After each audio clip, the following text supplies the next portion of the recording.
Good morning. So I'm coming in just with an update on my son's progress. This is more about not living on medication. My son has HS, as a lot of you know, and I'm gonna be sending this over to my page as well, just because I see a lot of people already kind of moving the website. And I believe the reason why it's moving is because I don't think a lot of individuals who are diagnosed with HS are aware that you can actually still live and not be in pain. I guess the confusion, because when my son was diagnosed with HS, even before then, my son was already in a lot of pain. He was already taking, just over the counter meds, Tylenol, ibuprofen, whatever you can get, because with HS, you're getting boils, you're getting sores all over your body, you're getting headaches. HS is linked to having your bones hurt, your body starts getting super swollen.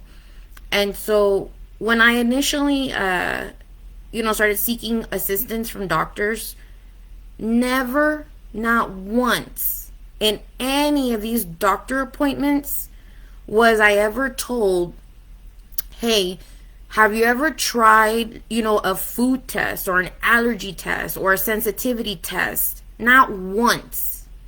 On day one, I've always been told, well, let's do blood work. Let's see what comes up. And of course, nothing ever comes up.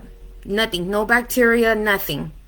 So this is me, the parent on the first stage of HS, because none of us none of us even heard of it, And so I'm going with whatever my medical team is telling me, because I'm trusting them to try to give me the right route to go, And so like my son and myself and many others, we all start off on prescriptions.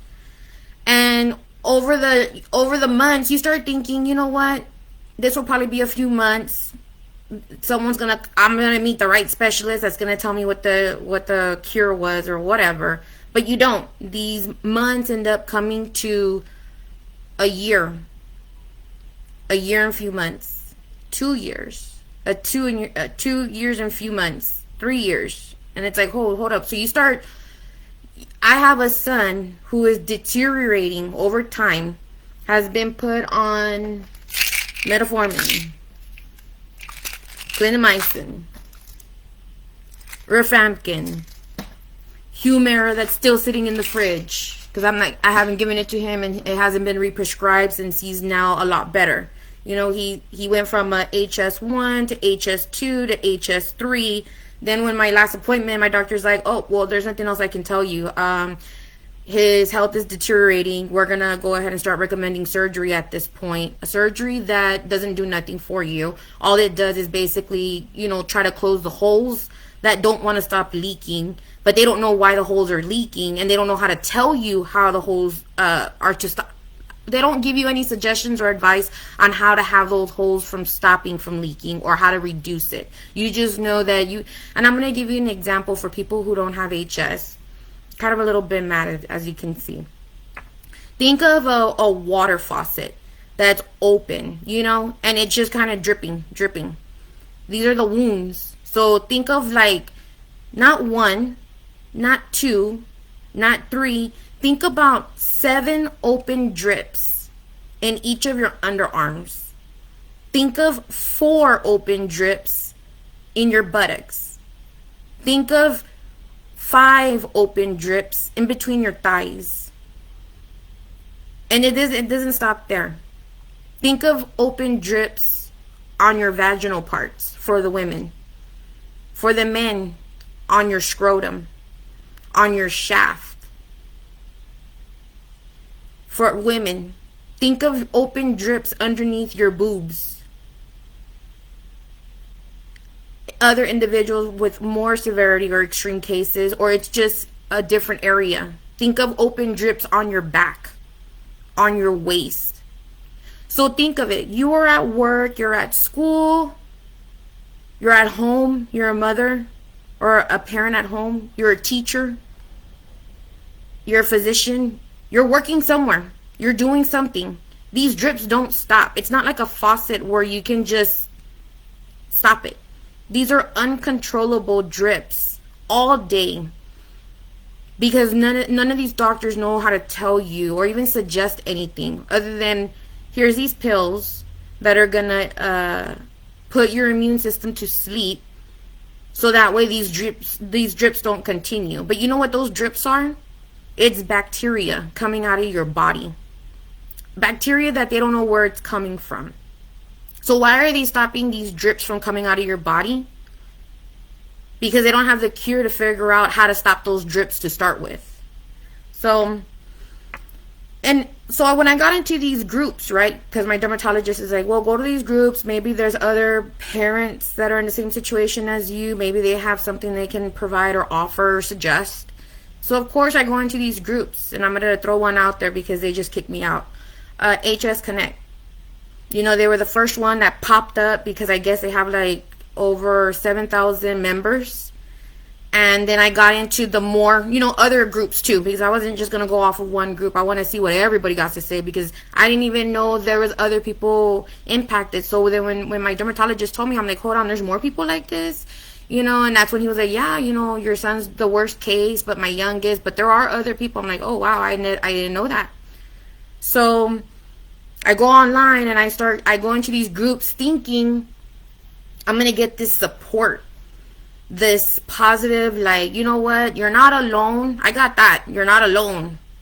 But I also got misery, that there's no hope, and that this is where it ends. And so at least I know that there's someone else out there worse, and my condition isn't that bad kind of experience. And I was like, you know what, I gotta log off these groups, because it got depressing for a minute. It did.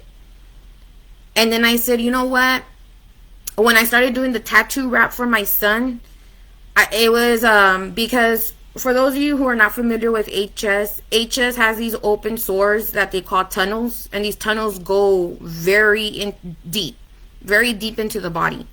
And so these tunnels are letting out some type of discharge. Sometimes it's white, sometimes it's yellow, sometimes it's green.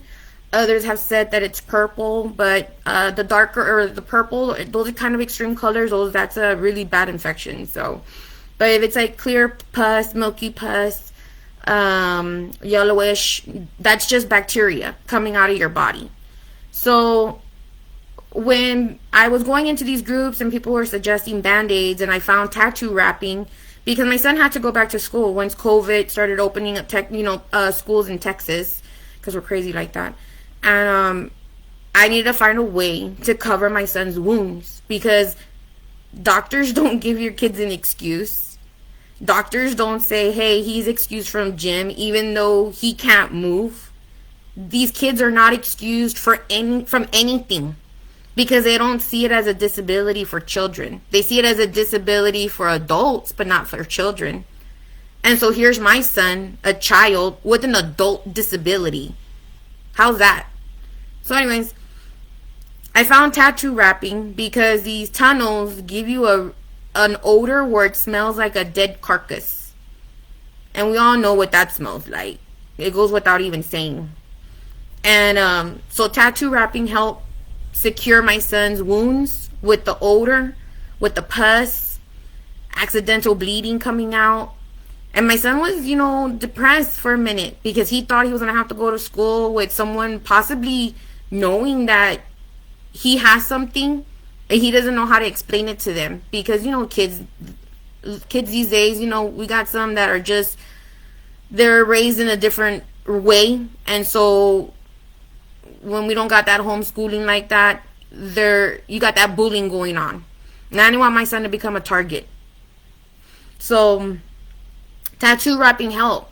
And so when I presented it to these groups, it was like gold, because nobody knew about it, and everybody was like, we had these admins from the same group I mentioned. I'm not going to say their name multiple times, but I said it once, and once was enough. And they were like, man, this is amazing. I can't believe it. This is great. We we never even thought about this, you know? And the feedback I got from the people was amazing because it's like, wow, this, I don't know how we never thought about this before because it covers areas that are so big and so sensitive.